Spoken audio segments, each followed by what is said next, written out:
Did you know Chip is actually the son of Richard Price and Cynthia Price? Who are they? You haven't heard of them? Sorry, I'm not good with names. So are Chip's parents famous or something? They are pretty well known and, more importantly, very wealthy. Oh, I didn't know that. I've never heard of Chip. I've never heard Chip talk about it. Actually, the last time I asked him where he gets his money from, he told me he was a sailor abducted by pirates, but he escaped with their stolen treasure. So he was just been making these up? Yeah, I think it's just he wanted to be a clown and his family disapproves. He ran away from home too? Well, I think he's still in contact with his parents. They just wait. Two?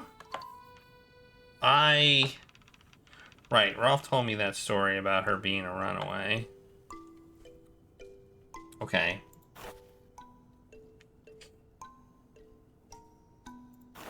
I don't know what to talk to anybody about.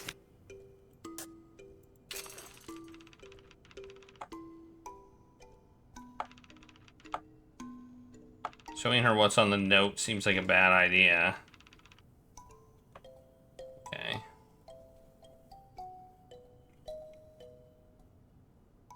Oh, the broken bowl. I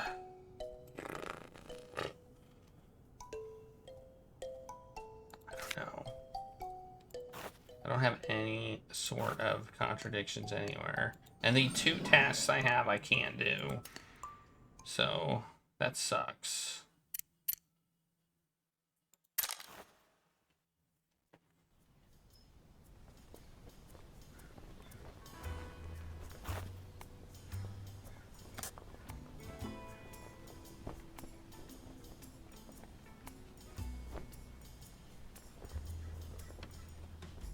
I kind of want to ask her about this.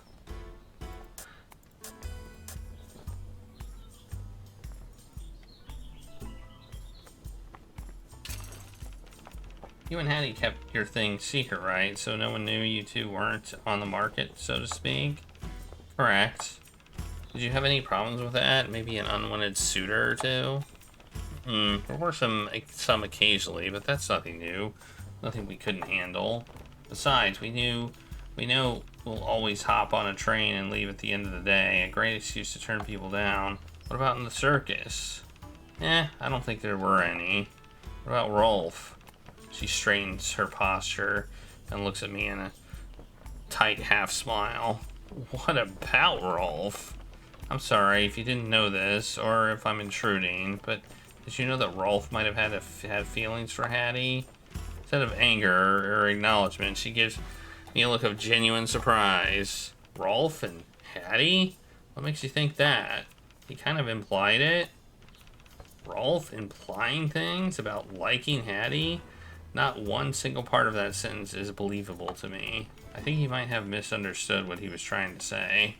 He told me there was this thing between him and Hattie, and how it was maybe his fault because he's not good at hiding his feelings. How else was I supposed to interpret that?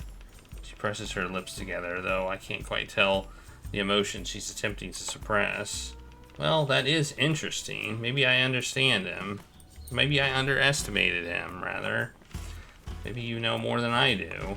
She looks perfectly humbled, but something makes me think she might know more than she's letting on. Okay.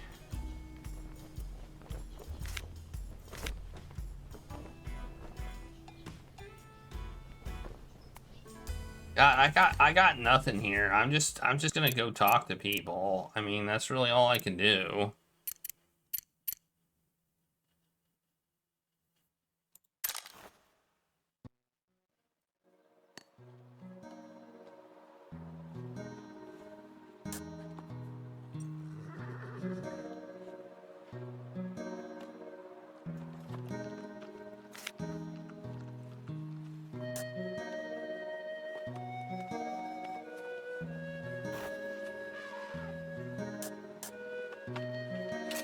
I'll ask him about it. So your thing with Hattie. Can you please not talk about this? I've done enough putting my foot in my mouth. Looks genuinely stressed. Alright, alright. Okay, I can't talk about that with him. Let's talk about her. You know that lion thing was a prank by Jan, right? Why did she target you? It's not that big of a deal. I don't want you to think of her as a bad kid. She's not like that. I heard she put a spider in Hattie's bed. Yes, but that's all harmless. Harmless? She could have killed you with that lion. No, she couldn't. Trust me on that. It's my job to know. Besides, you make the spider thing sound way too insidious. Spiders are freaky. I totally understand why Hattie would have freaked out. But what do you have against spiders? They are great, and they are usually not trying to harm you, just minding their own business, eating flies and stuff. But then they get screamed at by people, or people try to catch them to scare someone else. Poor spiders. Can't believe that's where sympathy lies. I hope Hattie didn't kill Zuzu. You know the spider's name? Yeah, Jan found it with me when I had to clean a cobweb on one of our animal cages. You didn't think, gee, I shouldn't let famous prankster leave with a giant spider? I thought she wanted a pet. A pet would be a cat or a dog, a rabbit. Hell, she's in a circus. Get her a pony or a baby elephant. Not something with 8 legs and 6 eyes. Sorry? You sound mad. She didn't scare you with the spider, did she? No, and I pray she never does. Alright, I'll try to talk to her about it, although I doubt she'll listen to me, though.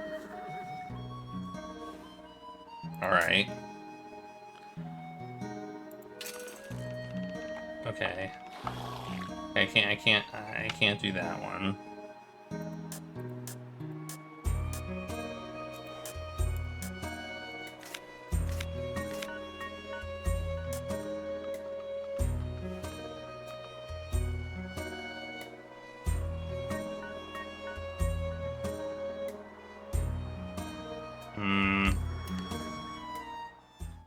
I think I'm gonna ask him about it.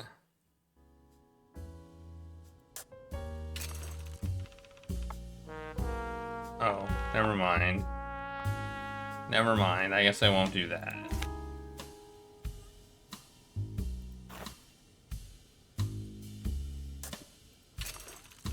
I can't believe I met Chip's father. I can't believe that I can't believe that is Chip's father. Does Chip know he's an investor? Does he know his father's here? Investor, yes. Here, I doubt it. They have trouble communicating at times. His father, the senator, the tycoon, is an investor? How did that happen? Did he invest because of Chip? No, it's not like that. It was all an extraordinary coincidence. Whoa, we get a story? 6 years ago, Chip showed up at my circus, introducing himself and asking for a job, much like you did. I wasn't expecting much at first because he was young. And although he had plenty of confidence, it's clear that he didn't have much or any experience working in the real world. But he managed to convince me to put him in front of a small crowd, and Lord, he was magnetic.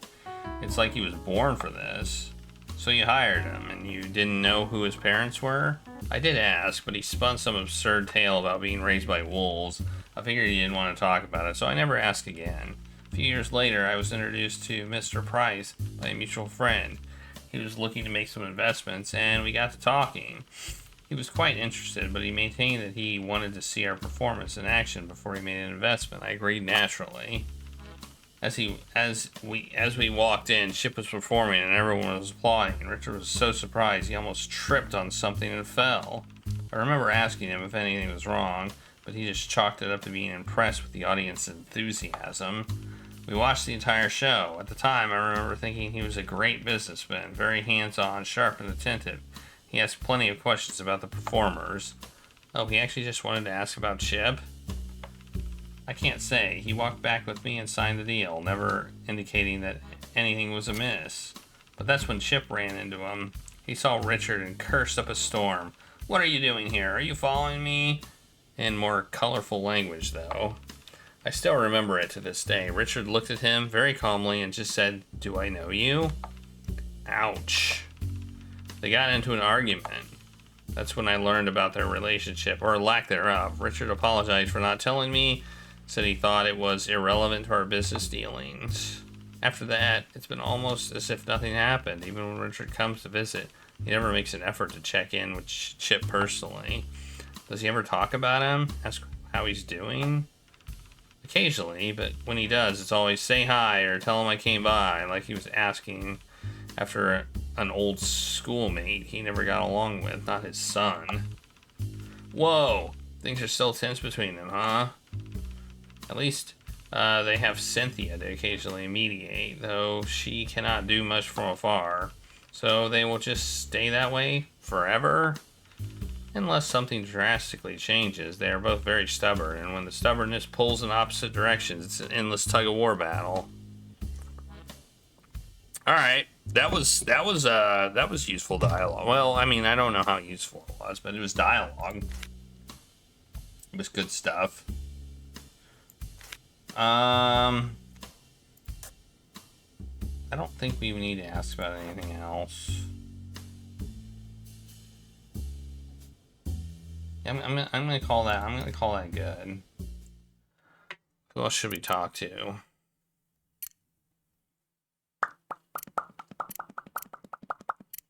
we have any more points to spend? No.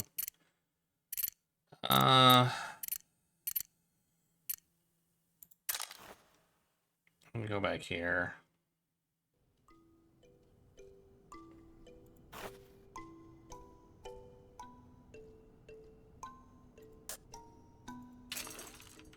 Do you know where the name of the Amazing Hattie came from? It's a stage name, so it's recognizable and people know it's a magician's name. I think she was performing as Hattie even before she joined Morgan's. Maybe her mentor gave it to her? Steve, you know what name she used before that? I don't, doesn't matter. Stage name or not, it's something she chose. She takes a deep breath. I don't go on stage, but Elise is still, well, it doesn't matter what people called me before Elise. I think Hattie would feel the same. I don't know if it's a circus thing, but the number of people here that are using fake names of some sort is getting kind of funny. Hattie, Chip, me, and now Elise. Alright. Elise isn't her real name. That's something.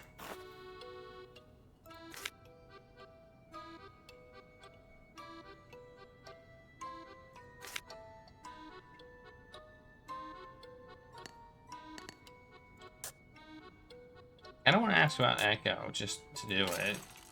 What do you think about Echo, the puppeteer? What do I think about him? Yeah. I don't know, he's okay. You aren't too bothered by the way he talks? With the puppet? No, he's always been like that. I kind of got used to it. Oh no, I meant the things he says. Don't they upset you? The things he says? She genuinely sounds like she doesn't know what I'm talking about. I'm kind of confused. Am I the only one he talks to like that?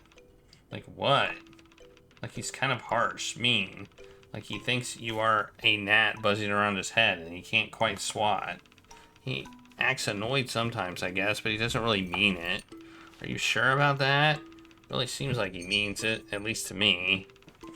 I've talked to people who meant the awful things they say, and he isn't one of them. What's the difference? I don't really know how to describe it. Like, those people don't care what they are saying. They just want to hurt your feelings. But for Echo, it's more like he just wants to say that stuff. Your feelings are irrelevant to him. So I've never, when you're talking with him, just don't think he's doing it to be mean. You'll get along with him just fine. Okay.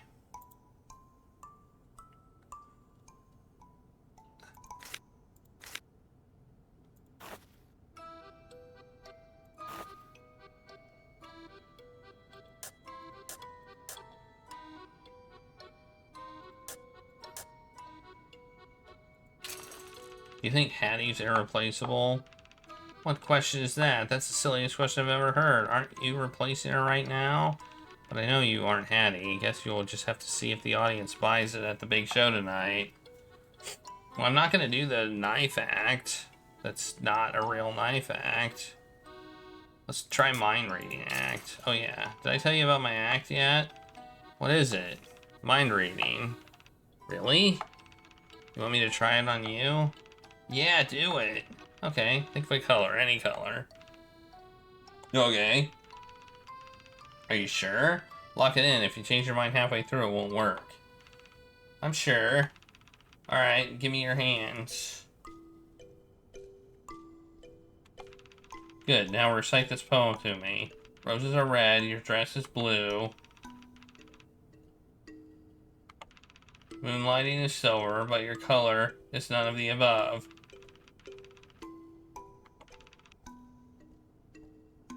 Was it gold?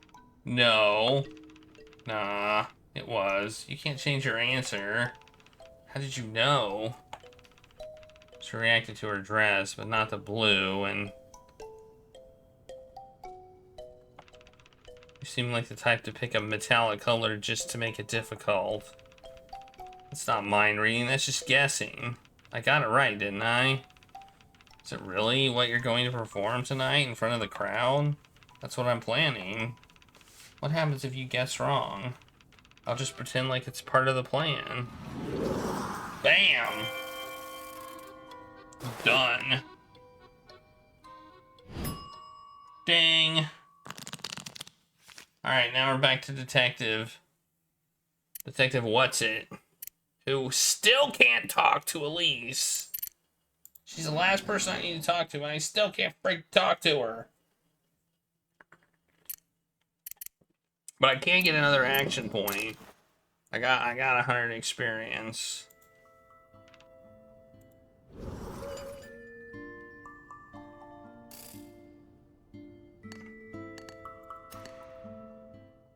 Okay, let's see if we have a... Oh wait, Echo's not an option either.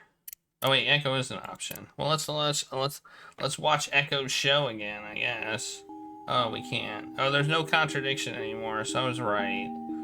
The glasses and thing were with both of them, apparently. It was the same contradiction. It was just who do we talk to it. Let's see if Chip has one. Nope, no contradictions there.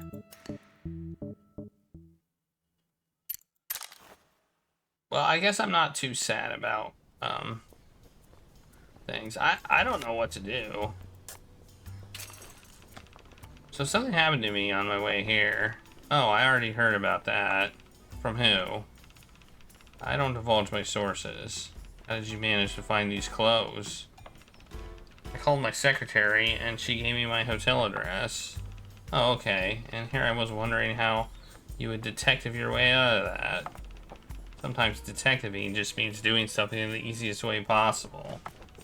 Regardless, I'm glad you are here now. She heard it from Rolf.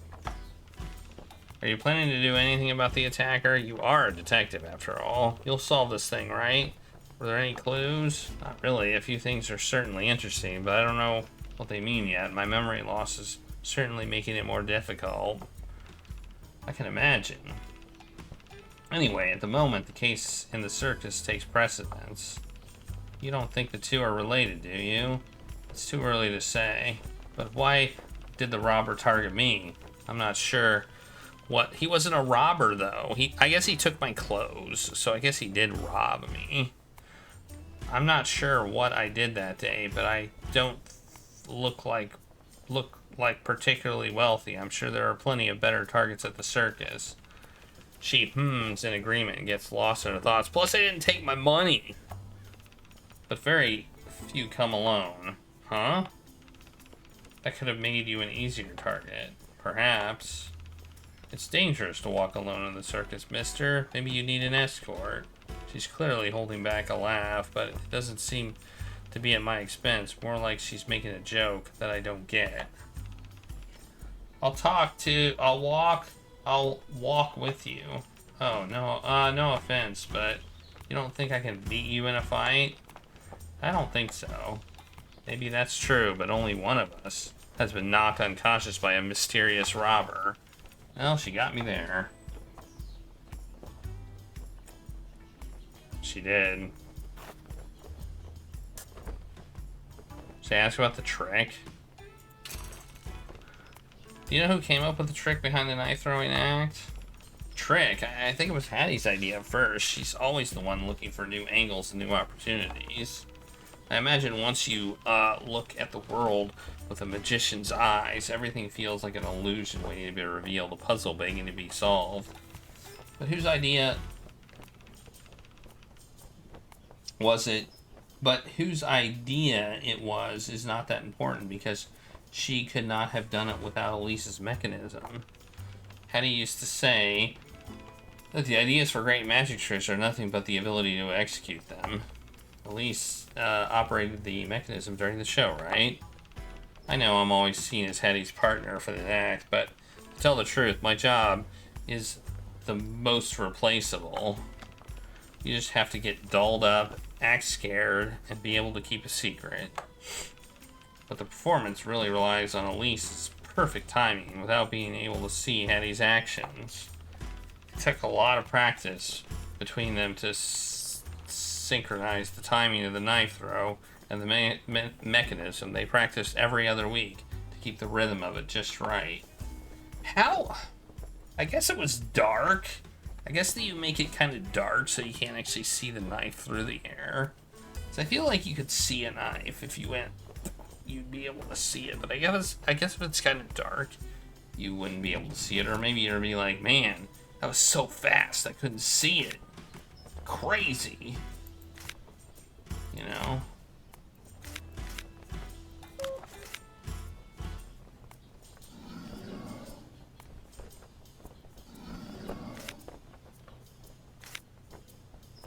Well, I don't know what else we can ask about.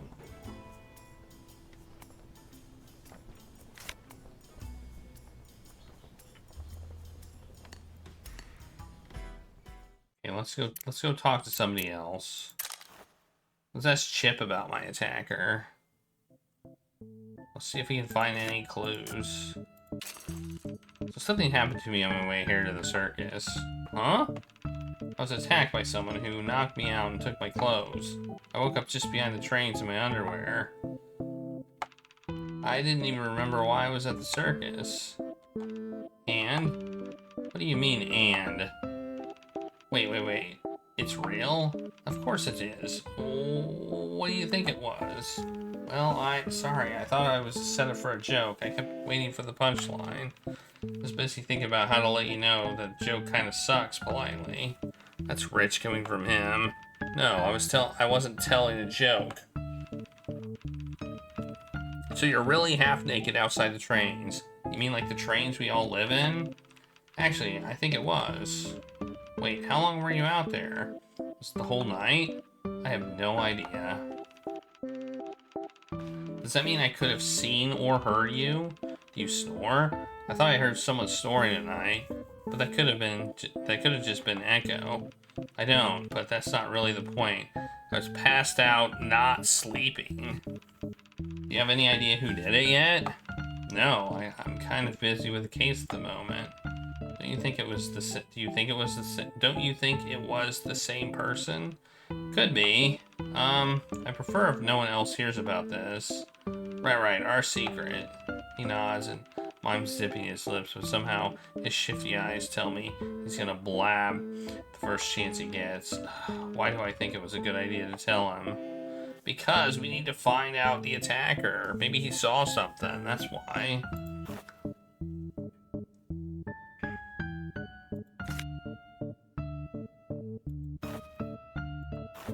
I don't know who else to talk to. I feel like I'm now just waiting for things to happen.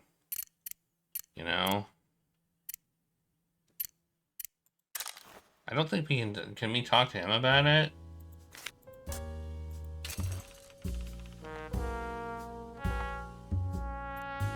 I'm gonna tell him about it. His circus, maybe he'll know something. So, I'm sorry I didn't mention this earlier, but there was a reason why I showed up late. Something happened to me on my way here. What do you mean? Well, I kind of got attacked. That's by who? Why? Was it because I hired you? I don't know by whom. The attacker whacked me over the head and knocked me out. My memory's a little fuzzy. I don't know what to say. I'm sorry, Mr. Jones. Sorry for what happened. I'm sorry I was Sorry I gave you shit about being late. You think that this might have been Hattie's killer? They were trying to stop you from investigating the case? Well, that's what I wanted to ask you. Did anyone besides you know about you hiring a PI? I don't understand. Some folks now know, obviously, but yesterday, as far as I can tell, no one would have known. I called your office myself, remember? And I didn't tell anyone just in case you didn't turn up or in case someone got spooked. Interesting. Maybe I was doing a little stooping before I was going to go and meet the client. Found something important and the killer caught up to me. And how long was I really out? What's with taking my clothes and dumping my wallet? It's still too early to say. But you are okay now, right? Do you need to see a doctor? Don't worry about the bill. I'll take care of it. No, it's fine. I've walked off worse injuries. Doesn't seem to reassure him. I also need to consider if it may be a coincidence. Maybe this has nothing to do with the case. Does this sort of thing happen often at a circus like this? No, it does not. Pickpocketing, sure. Kids getting lost all the time. Drunken fist fights once in a while, but assault for no apparent reason? I've never heard of that. Where were you attacked? Over by the train station. Somewhere behind where the circus trains are parked, I think. You think? That's where I woke up. Like I said, memory's a bit fuzzy. And by a little fuzzy, I mean completely gone.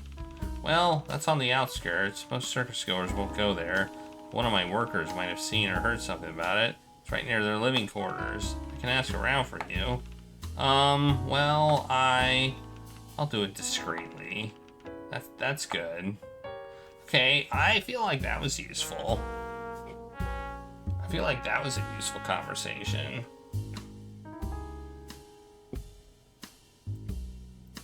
Okay. I honestly don't know what to do here. We have one person to talk to. We've got find my attacker. So I'm asking everybody about the attack, and that's about all I can do. What if I go to the stables? Oh, I'm not supposed to go there. Okay. All right, I can't go to. I cannot go to the stables. All right, I already went here, but I kind of want to ask some questions.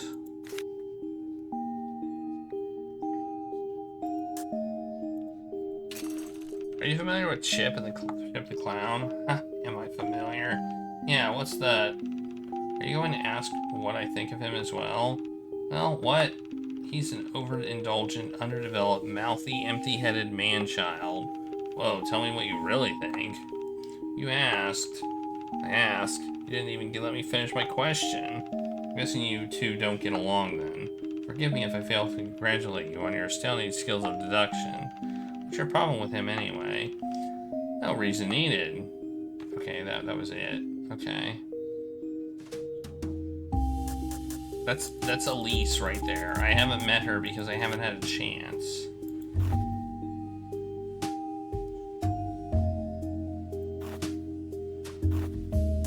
Let's ask him about that. If Hattie really only recently learned knife throwing, where could she have learned it from?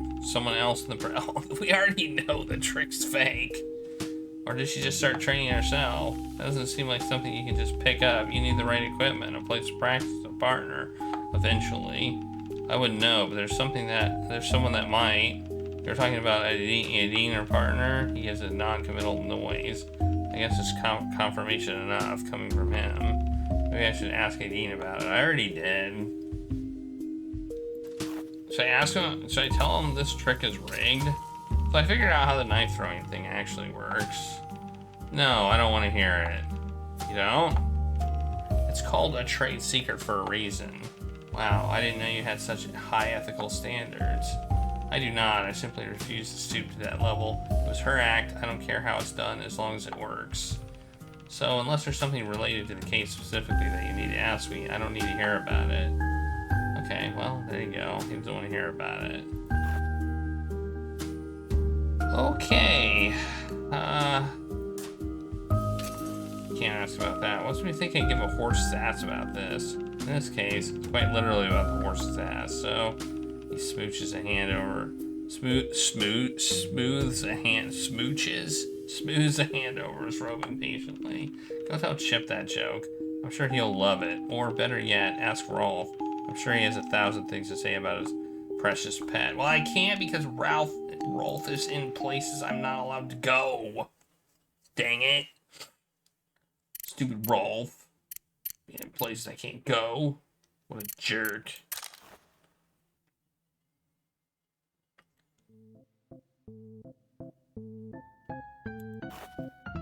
Actually, I do want to talk to Nadine about the horse. Now that I think about it, because she was outside. I feel like she should have seen the horse. You know? Do you know that Obsidian escaped the stable on Monday afternoon? Fortunately, Ralph found him later. Oh, so that's what he was doing. Okay, that's it. I guess I should search the room. I got a little dot here, so I'm gonna give this room a little searchy. A wooden vanity desk lined with red paint. I recognize a casually arranged next to the mirror. A tiny little table with a chair and a stool. Some decorations are placed on the table. A plant, some bottles, a lamp. A lampshade is decorated with seashells. Clippings of the fashion magazine, catalogs and posters carefully taped to the wall. Because we did this as Jackie, but not as detective. A small collection of books behind the bed, from fashion magazines to Frankenstein, children's books. Okay, we've already gotten this dialogue. A messily made bed with personal items and mismatched socks scattered around it. Two stuffed animals are huddled together. They look well loved. Pile of shoes. Some are worn but still well maintained. They're separated into two piles. The bunch on the left are size 7s, mostly worn by adult women. Heels. The shoes are on the right are size 5. While the shoes in the pile... While the shoes in the pile generally look clean, one pair of shoes carefully placed on the left side catches my attention. It's a pair of white flat Oxford shoes. They've been wiped down, but mud still clings to its surface. Collection of shoes.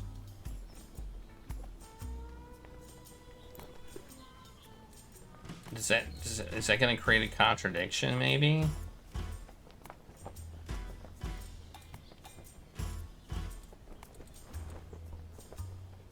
I mean, she was walking in the mud, right? Oh, we got a new contradiction because we saw some shoes. Nice. I don't know what it's gonna be, but it definitely has to do with the shoes.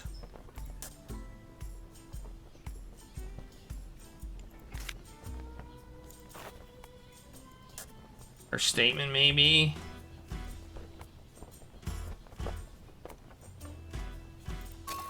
Nope.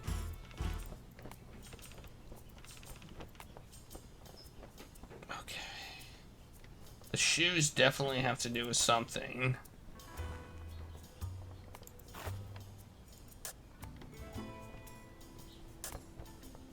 Well, what size shoes were they? Like, were they the small shoes or the big shoes?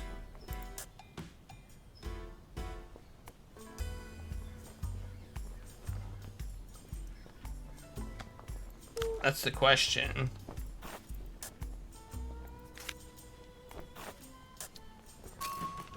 No. It's not that.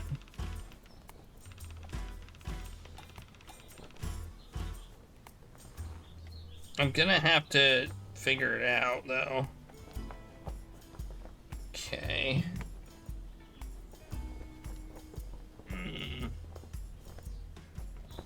The shoes with what?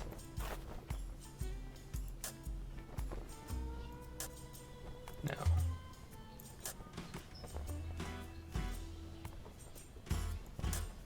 What would it be with?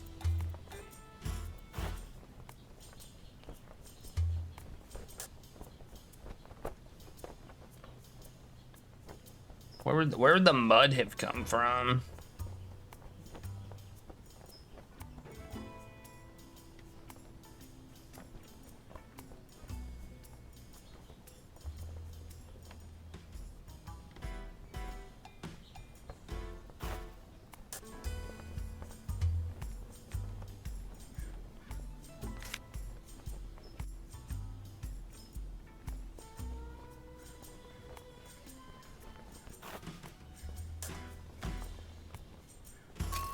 It's not that.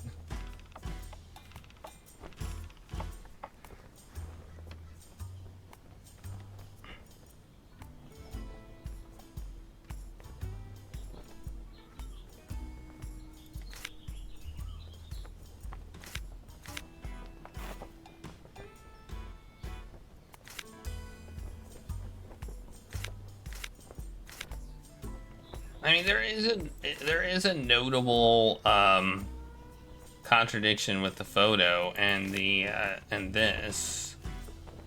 Would that be something we give to her?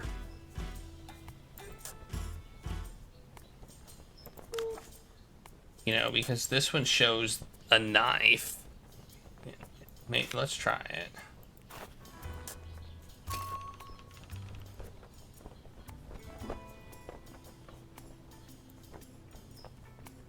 Find all the errors. Oh, we can do this. According to 18 in the knife throwing act, the knives aren't thrown, they pop up from the back, so there's no way it could kill someone like this. But it's not that unthinkable that someone just happened to use the throwing knives as a convenient weapon. How the trick is done on stage is irrelevant to the murder. It's different from the trick, but it's not peculiar. Not something that might tell me more about the killer in the case. No, my gut tells me that there's something else I'm not noticing here. I can try this again when I figure out what the problem is. I think... Oh wait, I think it's the mirror. It's not the same board, right?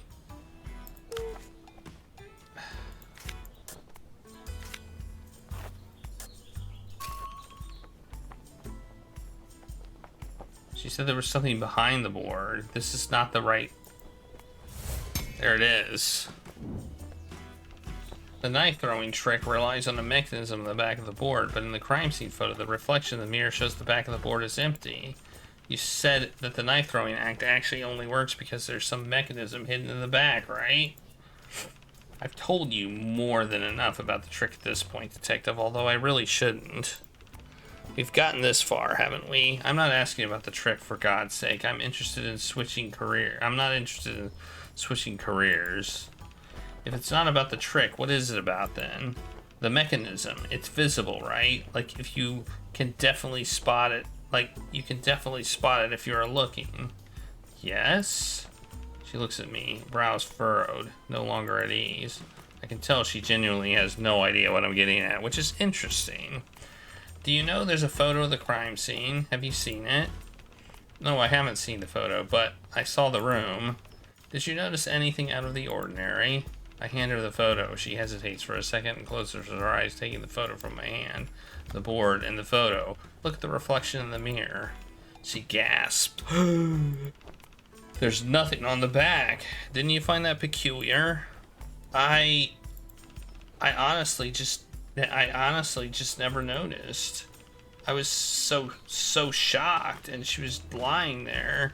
I didn't know what to do. I didn't even want to look at her. I couldn't think about anything else. I'm sorry. But what does this mean? Did someone remove the mechanism before her death or after? No, that's not possible, but she shakes her head and smiles wryly as if making fun of herself. I know you have no reason to believe me, and it's not like I have been exceptionally forthcoming so far, but in my defense, there's a reason I didn't realize it was out of place. Go on. When you were trying to figure out how the act works, there was something you missed. It's understandable, since you've never seen the act in action. What? In the beginning of the act, there's a segment where we wheel the board out and show to the audience, front and back. But, oh, it's a dupe. It's an identical board, just without the mechanism at the back. And you guys switch it to the real board at some point in the performance before you get tied to it.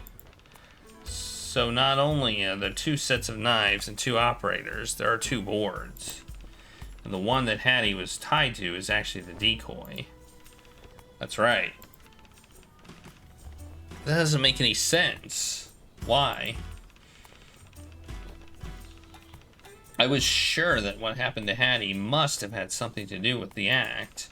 Like, she was practicing with somebody, testing the mechanism testing the mechanics or something. But this doesn't make sense. That board is just to show to the crowd. It has never actually been the target. Curiouser and curiouser. It's like I might need to reevaluate my theories about the crime scene. Ooh. Looks like I might need to reevaluate my theories about the crime scene, and now it's 5 o'clock.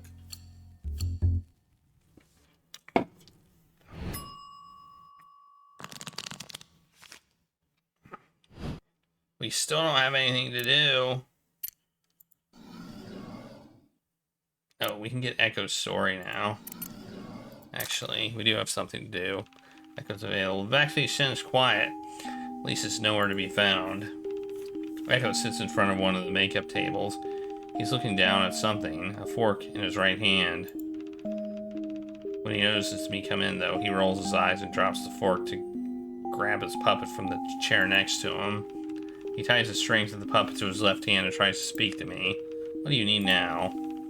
Sorry, did I interrupt your dinner? I didn't mean to. Well, a little late for that. I didn't expect him to say that. I nod awkwardly. Well, sorry about that.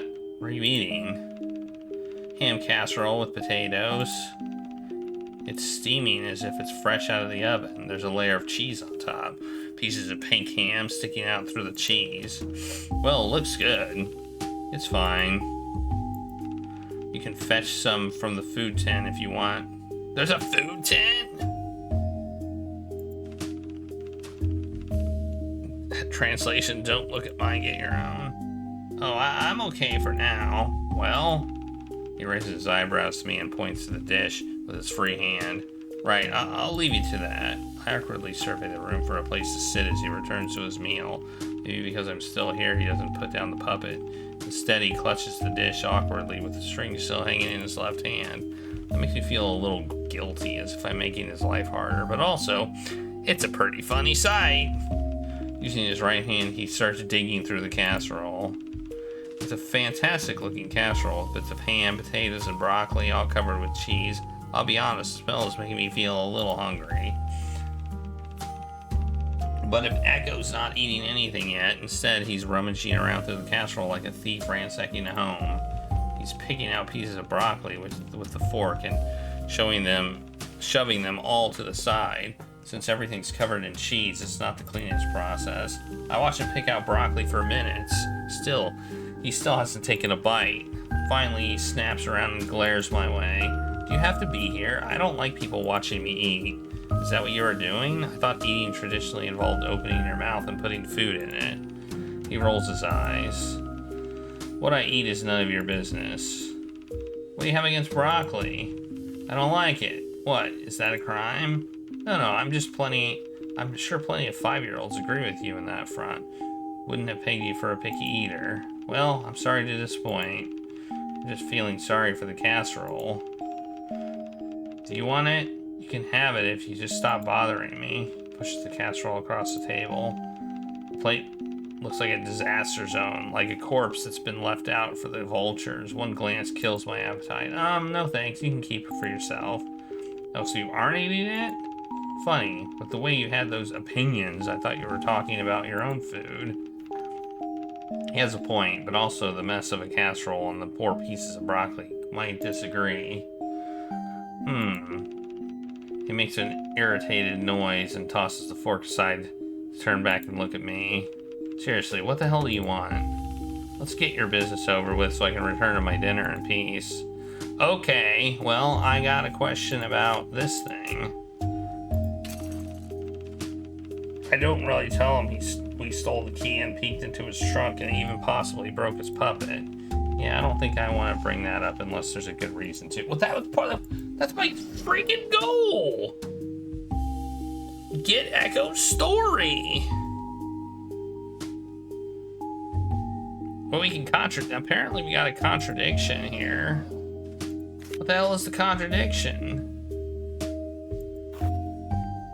It's probably with the puppet.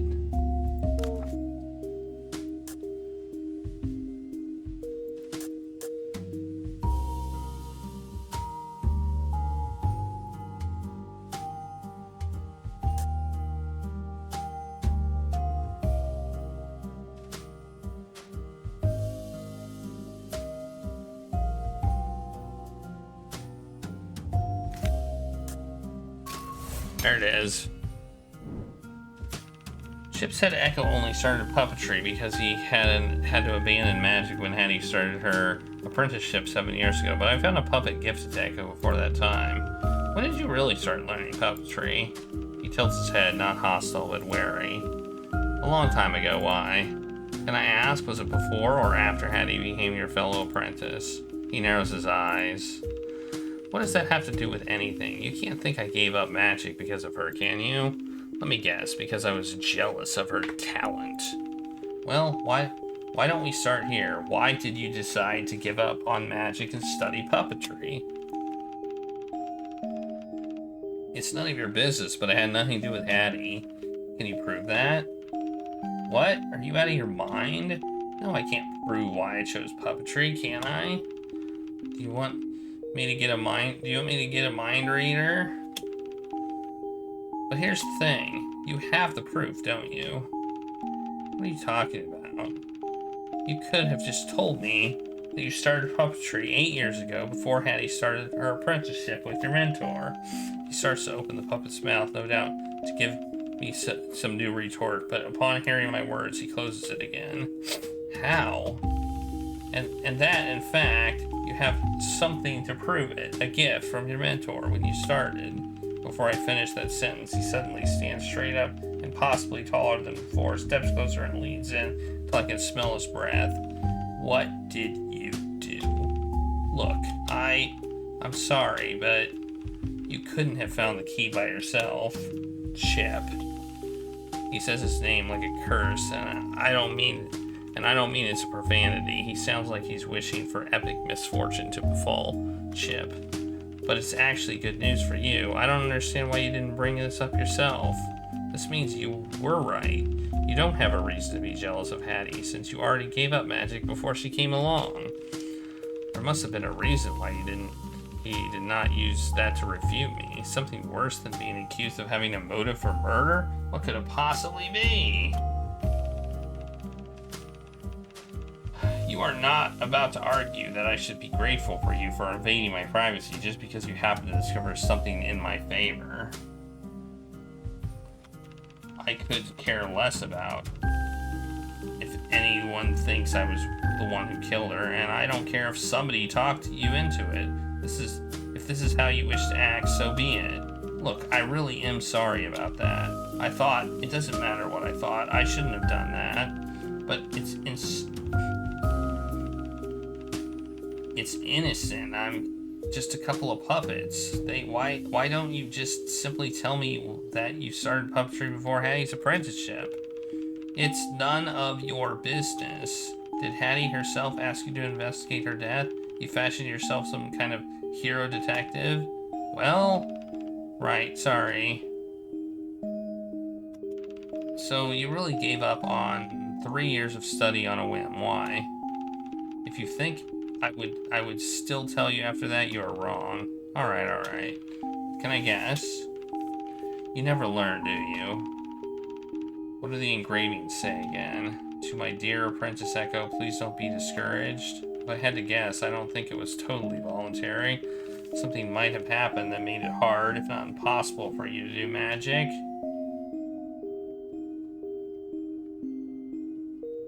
You had to become a puppeteer. You lost the right to perform. You got injured somehow.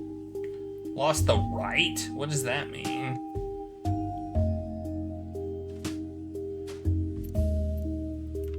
Maybe you got yourself injured? Can't pull off the precise movement required for tricks anymore? Well, but then again, puppetry requires nimble fingers too, so maybe not. This expression remains ambivalent, even a little challenging, which tells me I'm still not close. Were there other clues in the engraving? Magic will always be with you. May he be your companion and your voice. Your voice? Could it have been something to do with your voice? Obviously, I know it's still you talking through the puppet, but maybe there's a reason why you have to. Why you? Come to think of it, I haven't even heard you talk with your own voice yet. He blinks, but neither he nor the puppet spoke. Might be getting on the right track. You know, I met a girl once in a she had this really peculiar case. When people talked to her, she opened her mouth, but nothing came out. People thought she was a mute, but her parents swore up and down that she spoke to them. Her parents believed she just didn't want to talk to others, but it turned out she physically couldn't talk. They found a researcher studying cases like that. It's called elective mutism. He is quiet, looking a little stunned. His fingers unconsciously tense and tug at the puppet strings. After a while, he finally speaks, still through his puppet. It's not just, there are other people like me. I'm a little rattled, too. It was a wild guess, or an analogy. I didn't expect to get it right, or for him to be so surprised. I don't know how you did it, how you figured it out from just that. But, I didn't know. We didn't know that this was going to happen. But almost 3 years ago, I started practicing. My mentor decided I was ready to do a performance of my own. And once I got on stage, well, you know, he thought I was just nervous, stage fright or something, but I think somehow I knew this has happened to me before. I just never talked enough noticed. I just never talked enough to know. Oh, I never talked enough to notice, okay. I thought I never took enough notice. I was getting ready to quit, but my mentor, he thought, it is going to sound extremely stupid, but he came up with the puppets. He thought it was a mental thing. Maybe it'd help if it was not really me talking. It was so stupid. But he got me to try, and well, a couple of months later it worked. I knew then that's what I would end up doing. I suggested he should find another apprentice to pass on the magic tricks, and he found Hattie not long after. So really, Hattie had him to thank for her apprenticeship. But now, do you talk to anyone without the puppet? It's just easier to do it all this way. It's not like anyone cares. He turns his head around and coughs quietly. The girl you met, the researcher, did they ever... Although he looks annoyed and uninterested as ever, I find it hard to ignore the quiet desire in his eyes and scour my memory hard for an answer. I believe they said some people are able to grow out of it with time. For others, it helps for them to try bit by bit, person to person. Start with a note or gestures or a companion. A companion? Yes, I believe you already have one. I gesture to the puppet. He can be your companion and your voice. Just don't let him be your only voice. His eyes linger at the puppet in his left hand, looking thoughtfully. I will keep it in mind. And if a word of this gets out, especially to Chip, I haven't done anything for you. I haven't done anything to you for snooping yet. Now we are even. If you talk about this to anyone else, I will make sure you regret it. Task complete. Oh, buddy. We have this little thing. I think we can search in here. So let's do a search. Let's look around for stuff. A tall wooden shelf stands upright at the end of the room. On the left side is every sort of flamboyant costume accessory I can possibly think of, from wigs and glittery heels to feather boas and hats. The right side is stuffed full of glitzy, bold pattern fabrics. A big eye painted on a board with a kaleidoscope iris and orange lashes staring at the page. Wasn't there something in here? Somebody put something somewhere. I remember somebody just messing with a journal or something and stuffed it somewhere. A big eye painted on the board with kaleidoscope ornaments. I can't imagine what kind of show this is. A prop like this. Imagine waking up in the middle of the night and coming face to face with this. Felice sleeps on the sofa over there. It must happen semi-regularly. Cards. Several more tall boards stand behind the shelves. A couple are painted like giant poker cards, and I can see one resembles some sort of ornate clock. Somehow these decorations give me a sense of fairy tale wonder more than the other dreamy things in this tent. These painted props feel like the set of a school stage production, like a mother making up stories at her child's bedside. Perhaps a bit shabby and amateur, but real and sincere. Isn't that what she said? Like having a bubble where we all choose to believe in the impossible. Mirror. Oh, there's the moon that they were talking about. Well, we'll just look at everything. Makeup desk with mirrors and flickering light bulbs surrounding them. The lights seem to be hooked up to a finicky source of electricity. They glow and dim rhythmically, almost giving off a hypnotic quality. There are tiny black and white pictures glued to the mirrors, reference photos. Take a peek into the makeup box on the table. Must be 100 different brushes in there. I wonder how they tell which is which. A portable clothes rack crammed with colorful costumes and a crescent. Wow, that's a lot of C's. This is where Elise hid her sketchbook earlier, right? She doesn't want me to look at it yet. Says it isn't finished, but then when have I ever listened to that? Besides, she said she'll only give me my page, but I'm curious about what else is in here. With Echo's eyes still on me, I try to casually inch towards the box of fabrics beneath the giant moon prop. What are you doing? Oh, think quick. When I changed into this costume, I left my clothes here. I'm just checking if at least moved them. Whatever. After I'm sure he's back doing his own thing, like maybe eating. I quickly rummage through the box to find the sketchbook. I flip it to the newest page. There it is, a rough sketch of me in Hattie's clothes and the mask, sleeping on the backstage couch. It is really a pretty good sketch, if only half finished.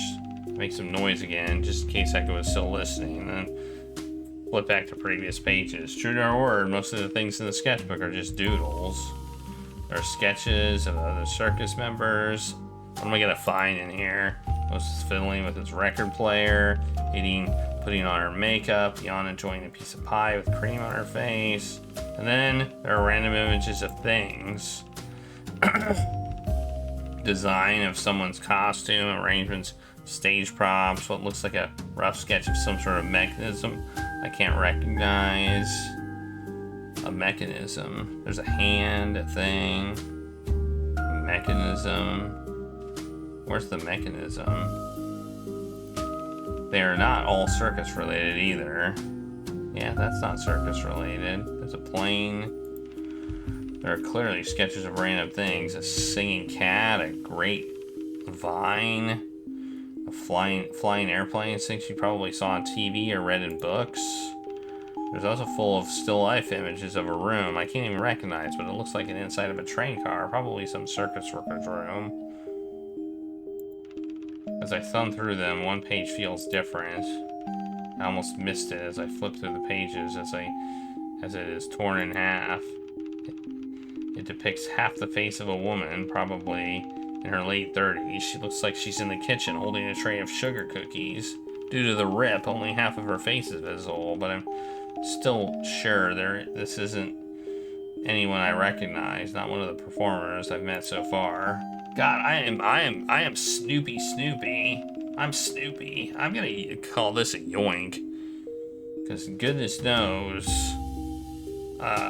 she didn't want me to get this. The page is coarse with marks of erasers everywhere, and the lines are uncharacteristically hesitant, like they were erased and redrawn over and over. Maybe that's why she wasn't satisfied with the drawing and tried to tear it out. I guess technically the puppet was a yoink too. I'm dying with curiosity, but it's not like I can ask her about it. Were you swallowed by that box down there? Shit, I almost forgot about him. I'm fine. I stuff the sketchbook back in the box and pile the rest of the things on top haphazardly. A pity. I try to examine his expression to see if he saw or suspected what I was doing, but his face gives nothing away. Whatever. My legs are going numb from squatting for so long. I stand back up and continue looking around the room as if nothing out of the ordinary happened. Okay. Oh, that whole thing was that. Okay. Oh, we got this table here too. In the corner of the room is a short coffee table with a few books, an ashtray, and a couple of bottles of whiskey. Probably when performers sit to fill the time while they are waiting for their turn on the stage. Take a shot before your act to calm the nerves, eh? Wonder if that's actually what they do. Could easily end in disaster for the lightweights. Okay, I think that's it. I think that's all we can do in here. We got the sketchbook. I think that was the thing that was telling us that we had. So maybe we should go places and search rooms. Okay, we haven't asked Echo about a lot because most of our stuff is about contradictions. I think we got some good info though. We're 75 points. We need. Maybe we should talk to Chip.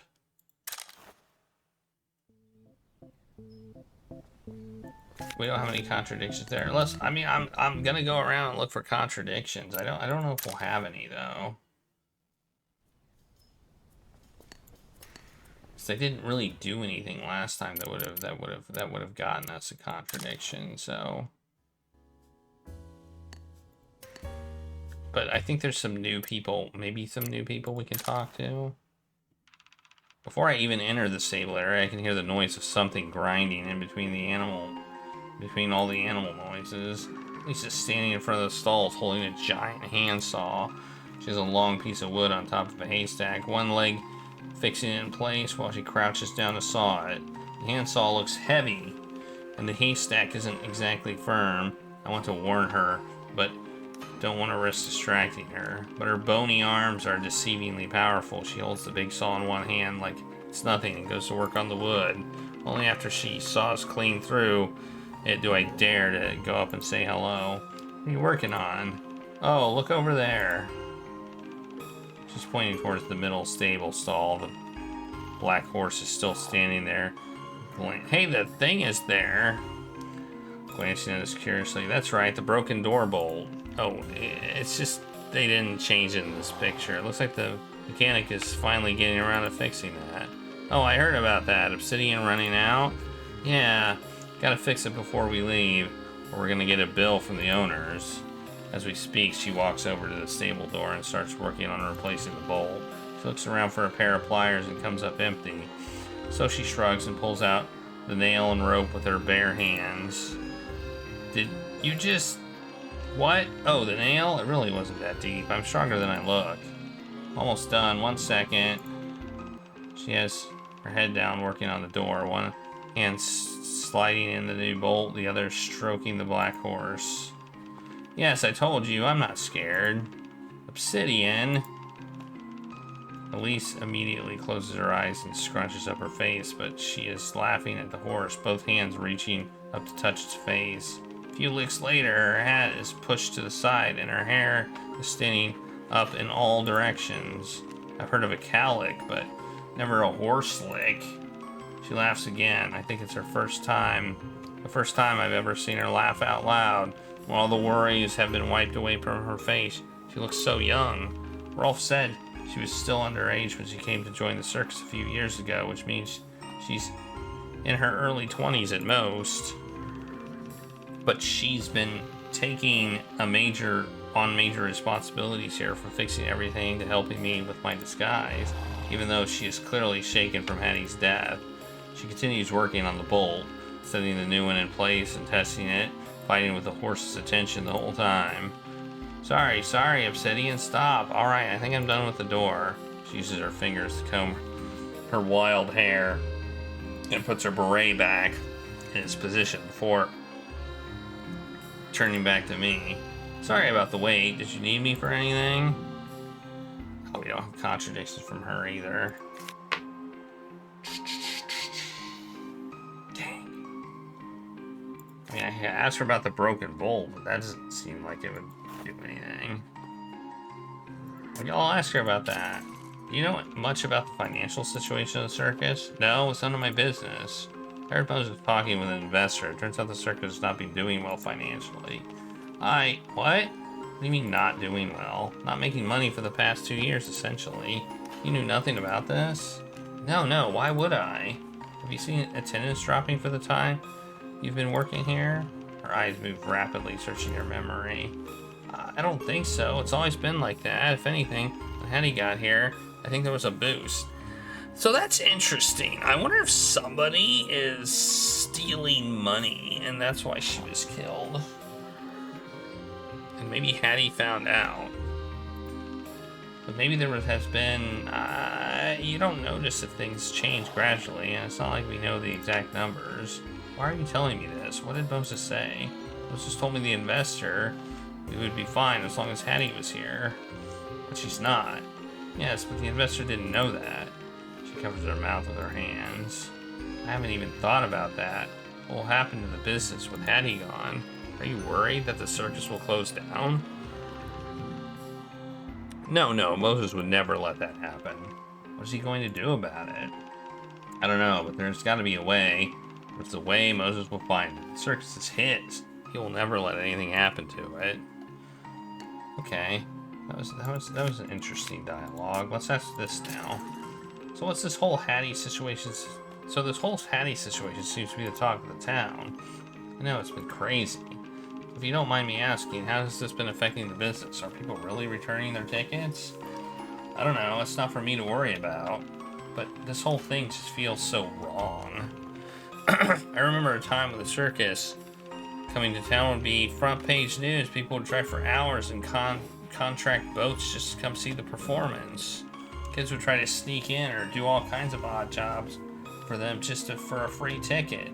And then we'd go see the acrobats and the animals. If you run to the front row and you reach your hand out, you can touch the horses and elephants. It was magical. But it seems like people are just less impressed with what we do these days, you know? It seems like they are expecting people to be shot out of cannons or birds that will turn into snakes or something. I don't know, maybe I'm being too cynical. It just seems like they don't really understand what the circus is about. I don't really know about the number of stuff, but the boss doesn't seem to be too worried about it, so I guess it's fine. I don't really care if it makes a ton of money or just enough. As long as we can keep going, I'll be there. Or I'll be here. Okay. Let's talk about her. I hear Yana's a bit of a habit of pranking people. Yeah. Has she ever pulled a prank on you? She tried. But didn't succeed. Oh, we get a story. Nice. When we get a story, that means we ask a good question, I think. She tried pouring glue in my paints. If I could smell it before I did my paintbrush in them. She tried scaring me in my sleep, but I'm a light sleeper and managed to get the jump on her when she thought she was closing in. Once she tried to sabotage her own performance gear. There's this safety rope we use when she's practicing a new trick. She was going to secretly detach it while she was up there to make me think my equipment failed. Sounds like a really stupid idea. Wouldn't that be harming herself? A sane person would agree, but God knows she doesn't think like one. To be honest, it would have given me a heart attack if that had happened. How did you even dodge that one? I had a feeling. It compelled me to lock her safety, her safe. I had a feeling. It compelled me to lock her safely in place. She didn't have the key. Wow, how did you do that? Same as any other lock. No, how did you keep thwarting her plans? Do you have a secret informer? Unlike you, I don't claim to be a mind reader. I don't know. Sometimes I guess I just feel it coming. If she's staying around watching when she's not really supposed to, she's up to something. It sounds easy, but keeping your guard up must be exhausting. It's alright.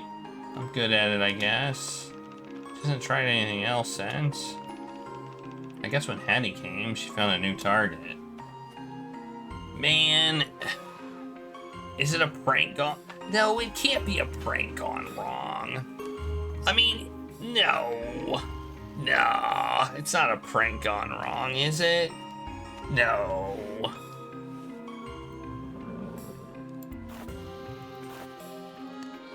Yeah. There's just so much focus on the prank that I'm like, is it a prank gone wrong?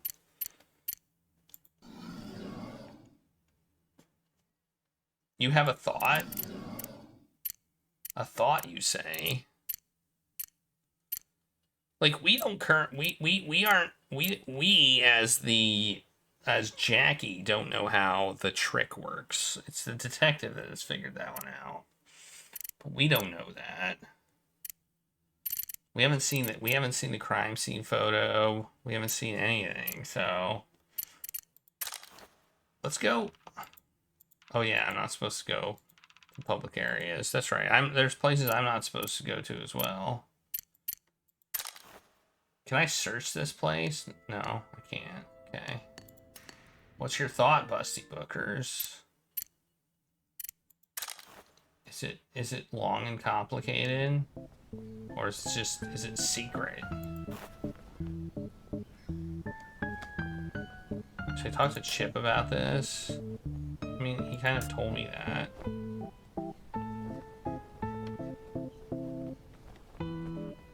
Yeah, though, that's what I was thinking too.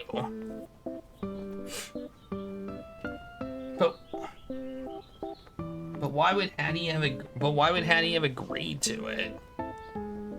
Like, that's the question.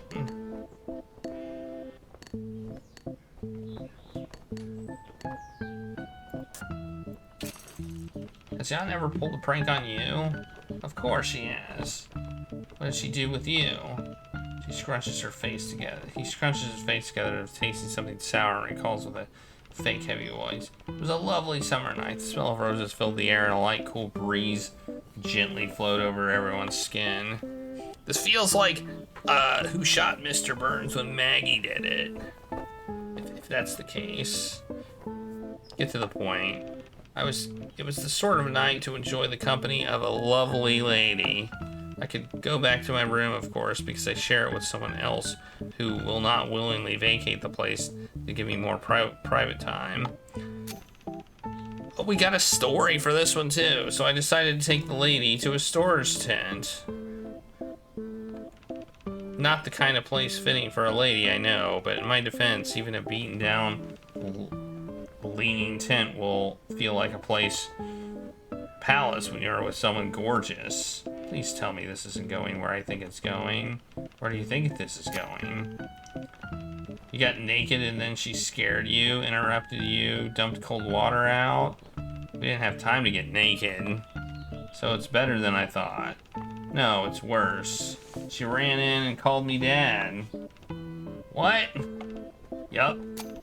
And she started crying, asking why I'm with this lady, and is that my mom? And is that why my mom said you didn't want me anymore? A surprised laugh escapes from my mouth without even realizing it. I'm sorry, what? It was clearly the horse. I tried to explain, of course, but it only made me look more guilty. So the lady left? Oh, not without leaving me with a punch in the face. Not a slap, a closed fist punch. I had to perform with knuckle marks on my cheek for almost a month. He touched his face again with a grimace. Yeah, the most useful advice you can get from me, don't mess with a little birdie. Papaya Camus, thanks for the raid! We're about to be done, but you can check out this pretty cool game called Death Trick Double Blind. It's a nice little investigative adventure game. What time is it? 5? It's going a little bit longer than I thought it was going to. Should I try my mind reading act on Chip? Sure, why not? So I have this mind reading. Really? So cool. I always wanted to talk to a mind reader. Here's a question for you. Ha, very funny. So, the answer is you didn't really have a question in your mind. You just wanted to use that joke. Whoa, maybe you really are a mind reader.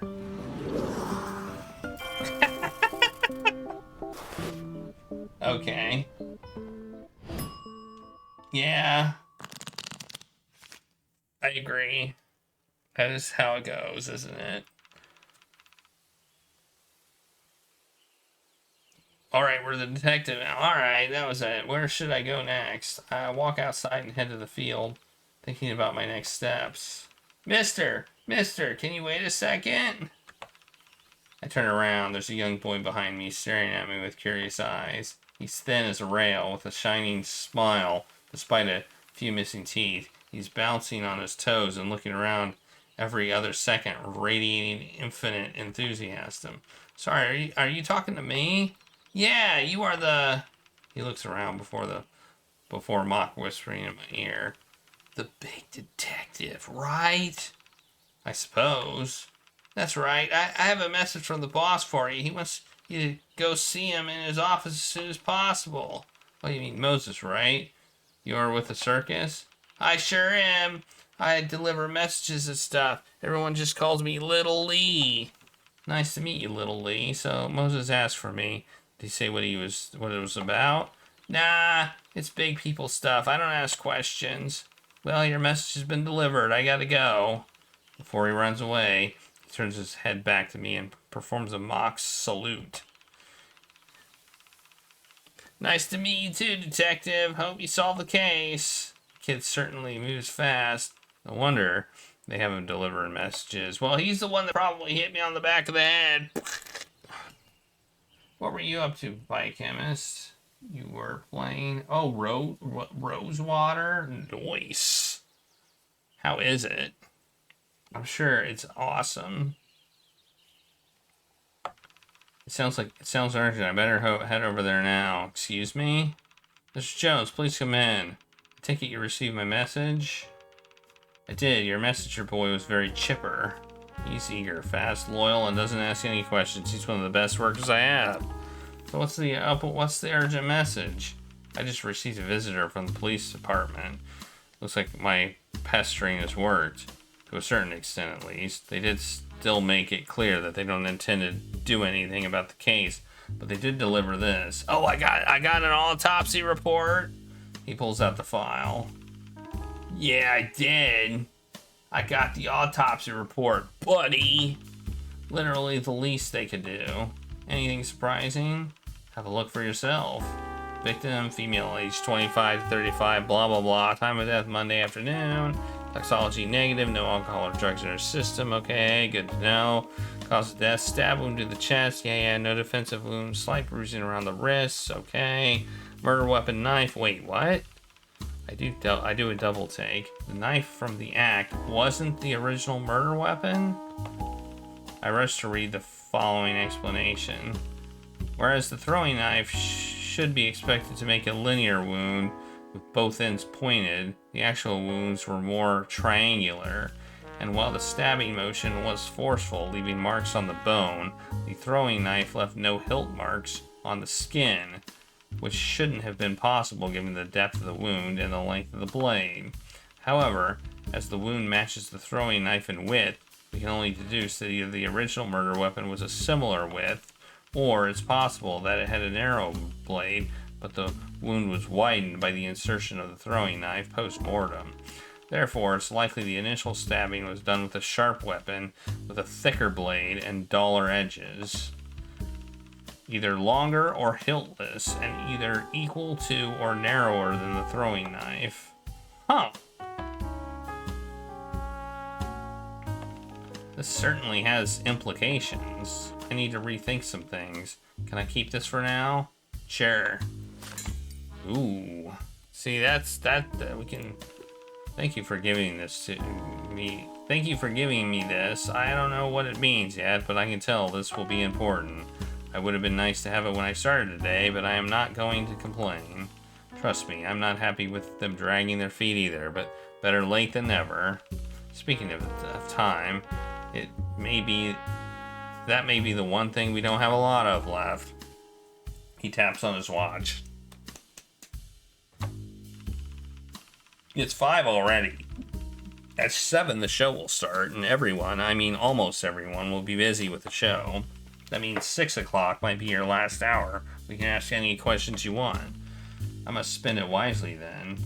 I will be here in my office as always. Tito will be with me, so you know where to find us. Aideen and Jan usually has has dinner in their own room. As for the rest, I'm not sure. Thanks for the tip. I'll be off then. Lots to do and not much time to do it. Right.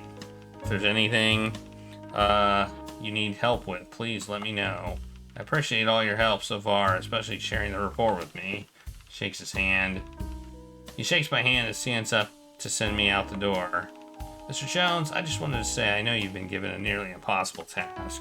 There are many things I'm uncertain about, and I hired you in the hopes of getting some answers. In retrospect, I suppose I thought getting an answer to the case would solve all my problems, but that's delusional. So no matter how this case concludes, I just wanted to thank you for lending your expertise and throwing yourself into it. Thank you, but I don't have to say thank you, but you don't have to say all of that. I'm just doing my job. It might be old. It might be old hat to you, but for us, it reminds us that our lives are worth something, no matter what the authorities or the papers might think. Thank you. I'll try my best. He's right. I really don't have a lot of time left. I need to plan my next moves carefully. Okay. So this is I think, let's see. Let's look at the board. She's still not available. I still can't complete this collect alibi. I don't know if I was given an opportunity at some point to get her alibi, but I find it really weird. that I haven't had the opportunity to complete this. I almost feel like it was intentional.